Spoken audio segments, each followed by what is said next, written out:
This whole Japa conversation, you talk about it all the time. It's not that affordable for a lot of Nigerians. That's true. But the real question isn't about people living.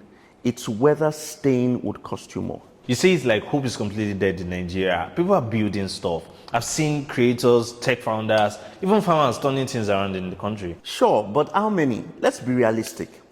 Do you know that good things exist in hell as well? How many times would they tell you before you know that Nigeria is not for you? People are building things, farmers are turning things around, but how many people?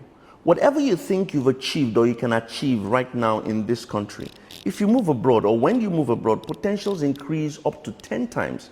People are building stuff, people are creating things, no doubt, but how many? Hope will not fill your generator. Hope will not provide you with good health care. Hope will not provide you with the basic amenities that we have. Do you understand the point? That's exactly what I mean.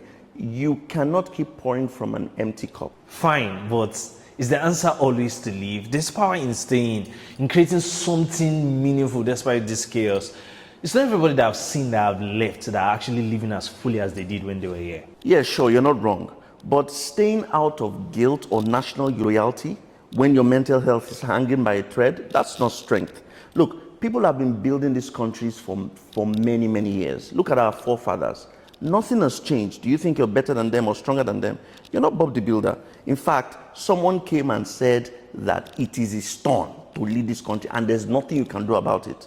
What are you going to do in that situation? Look, abroad is not a perfect system, but they have the basic things. The basic things work, and that's all we need. I hear that, but man, people leave and lose their voice, like their fire, their sense of purpose. There's just something about being in a system that you feel rooted in, you know? Your impact is felt, it's visible. You feel like some of these belong to you. Well, many people who have listened to this Japa gospel, including myself, we've moved, we've expanded, we've grown, we've acquired skills, and you know, we have contributed in some way, you know, to our home country. Do you think about the resources we send back home in terms of money, or the people we employ, or even the projects we're working on? And this is cut across different people. So it's not really about running away like a lot of people put it. It's about standing on a better ground to build. That's all of us can put, man. Look, Abdul, I'll say this. To Japa or not is personal. If you decide to leave, you have to be intentional and not emotional. And if you decide to stay back, then you have to be strategic and not just patriotic.